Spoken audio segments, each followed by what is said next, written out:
Welcome, ladies and gents. Chris Andre here. Let's talk boxing.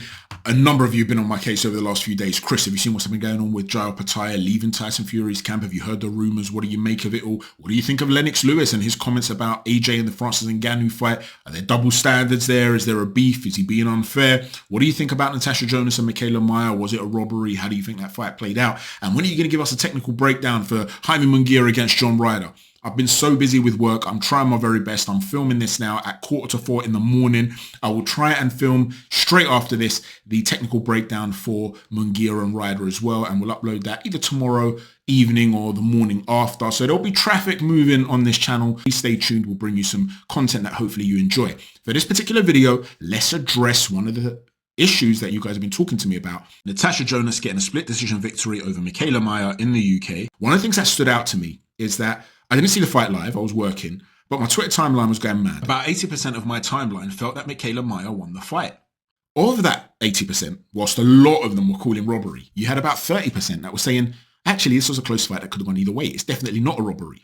And you had a lot of people that were adamant that this was a robbery, who were saying this is blatantly a case of scousers trying to back their girl and Natasha Jonas. She definitely lost that fight. So the reason I became curious is because they weren't scousers. The majority of those that I saw, anecdotally speaking, and I'll give you a couple of examples of who were talking about this, were actually Americans.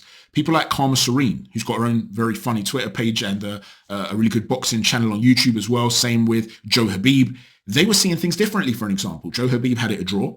Karma Serene was talking about the fact that a lot of Natasha Jonas's work was clean, whereas a lot of MIKAELA Mayer's was scrappy. She was active, but there were scrappy punches. So it made me intrigued, because the last time I saw something like that take place was when Jack Catterall fought Josh Taylor.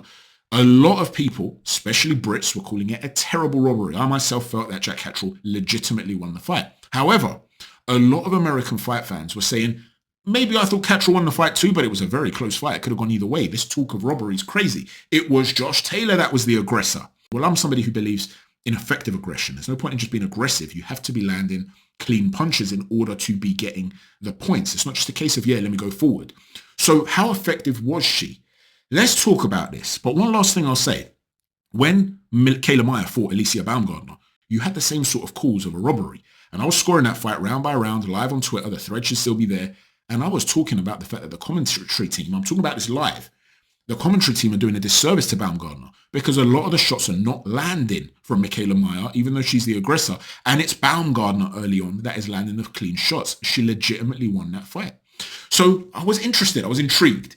Well, the first round came, and indeed, MIKAELA Mayer was the aggressor. She's a very tall woman. She's coming in behind the long 1-2, the big, trying to set up with the big right hand with a jab. And you saw Natasha Jonas is on the back foot, and she's moving to her own right. She's getting her to overreach, and she's countering her with some really nice work, both to the head and to the body. And there was absolutely no doubt that MIKAELA Mayer lost that first round. Then came round two. Now, this was a swing round. It could have gone either way, because Jonas was landing very clean work. She was landing accurate shots to the body and to the head. But MIKAELA Mayer had now upped her tempo. She started to throw a lot more punches. And whilst not all of them were landing, there were also a bunch that were getting through, including a couple of nice right hands through the center line. It was a swing round that I actually felt went to MIKAELA Mayer. So after two rounds, I've got it 1-1. The third belonged to Natasha Jonas. MIKAELA Mayer can be a bit of a plodder sometimes. And as she's bringing her feet forward, she'll bring them a little bit too narrow. And she'll just be on the outside of range. And then what she does from that position where her feet are a little bit narrow on the outside of range is that she wants that deep step in where she really commits her weight onto that lead foot. And she's leaning into that jab to then whip around that right hand. So as she leans into that jab, she's using the momentum, the shift of weight from being upright to bent forward via that jab to whip in that right hand. The problem with that is that you are essentially entering in such a linear fashion and putting so much weight onto that front foot that if somebody comes off at an angle, once you've committed to that jab and they're off at an angle, to land the right hand, your back foot's got to come off the floor. You've got to try and rotate with them. So where you're looking to punch to 12 p.m., you're actually now having to come across to 9:30 or 10 p.m. And by the time you finish that shot, your front foot, your weight is over your front foot. And that can leave you susceptible to being countered if they're exiting past the outside of your lead shoulder. This is something that Bud Crawford did very effectively against Errol Spence. A real commitment with that lead leg, something we spoke about in the preview as well, by the way.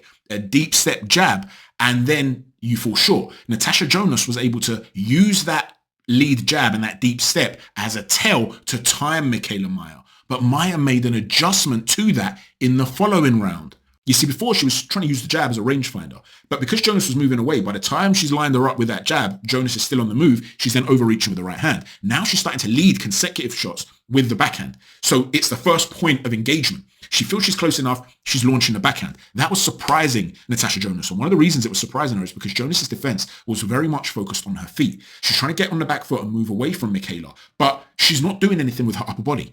When MIKAELA's about to throw a punch, she's not hiding behind a shoulder. She's not throwing up a shield. She's not just snapping her head to the side just to make a shot fall short. She's not changing the level. She's not suddenly coming low and then launching forward to mess with the range. She's literally just moving back. And once the range was found by Mayer in that fourth round, she's surprising her with that backhand.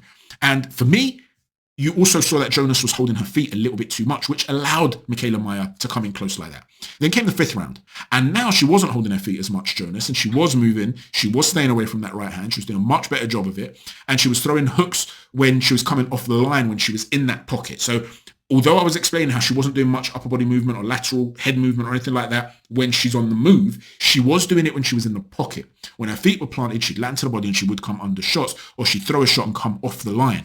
And you saw that Mayer was standing a little bit too tall, so she'd be getting clipped while she's standing in the center line, and you saw that Jonas was coming off of it and changing the height. So round 5 went to Natasha Jonas, in my opinion. Right at the end of the round, you saw that MIKAELA Mayer landed a little short right hand, and a lot of people have accused Coldwell of being biased against MIKAELA Mayer.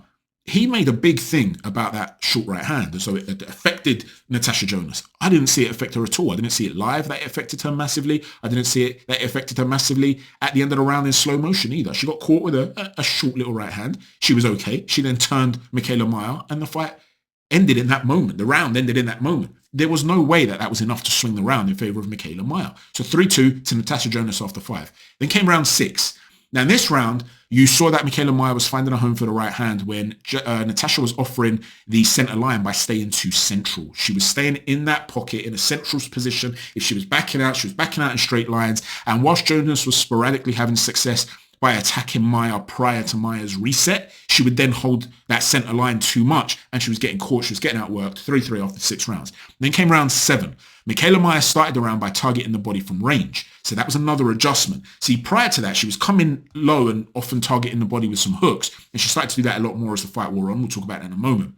But now she's launching from range. And the reason this was important to throw those long shots to the solar plexus into the chest is because in round 7, Natasha Jonas had stopped shooting the jab as she's backing out. She's now more focused on moving away to set up power shots as counter shots when she's making Mayer overreach. In addition to that, she's not messing with the range to try and draw as many shots out from MIKAELA Mayer. You know that she's hunting you down, and now she's starting to lead with backhands. What you want to be doing is moving the target to make her fall short. She's taken away the lead of the jab to give you the tail of the entry. So now what you need to start doing is using foot feints. Change the direction from moving backwards to moving forwards and then back again, or take a step forward and then move laterally. Change up the movement, but mess with the range while you're doing it. Am I close enough to land on Jonas or am I not? That in itself can start to slow down the incessant forward momentum of MIKAELA Mayer.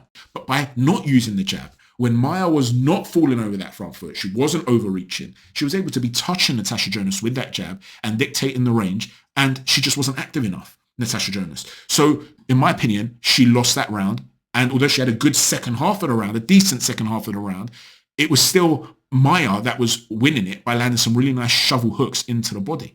So for me, round 7 goes to MIKAELA Mayer. Round 8, a swing round. The first real swing round since round 2, in my opinion. And I gave it to MIKAELA Mayer.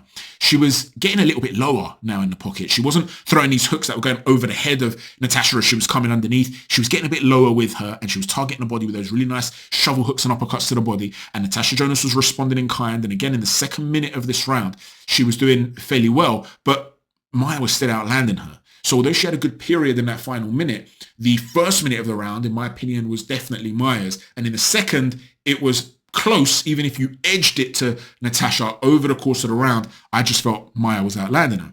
Then came round 9, another swing round. Once again, I'm giving it to MIKAELA Mayer. Both of them had a lot of success on the inside here. And Mayer seemed spent at one point. She had her mouth open, breathing heavily, and maybe that was the bodywork of Jonas. So this is why it's a swing round. A lot of people will look at that and say, Chris, that counts as affecting her. You know, I always go with activity in terms of accurate activity, effective, clean punches, unless the other person's been affected. And a lot of people will say she was affected in that round, and I'd go to Jonas.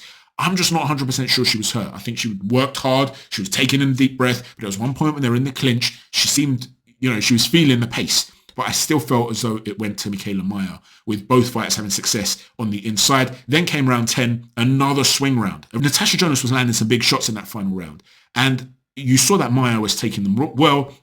And she made herself small again, and she was incessantly firing into the body of Jonas, who became too static after her own work. Jonas would land some nice shots, but then hold her feet. Once you've landed your nice shots, turn her, get out, pivot out, do something to stay away from what MIKAELA Mayer wants to do, because instantly she wants to force you to work. She didn't do that. So in my opinion, she got out-hustled. So whilst I have it 7 rounds to 3 to MIKAELA Mayer, there were 4 swing rounds, and I just happened to give all 4 swing rounds to MIKAELA Mayer. So if somebody didn't do that, and they gave 3 of them to Natasha Jonas, you start to see a completely different fight, a completely different scorecard. So do I see this as a robbery? No. If it was in the United States, would MIKAELA Mayer have got the decision? Yeah, I assume she would have.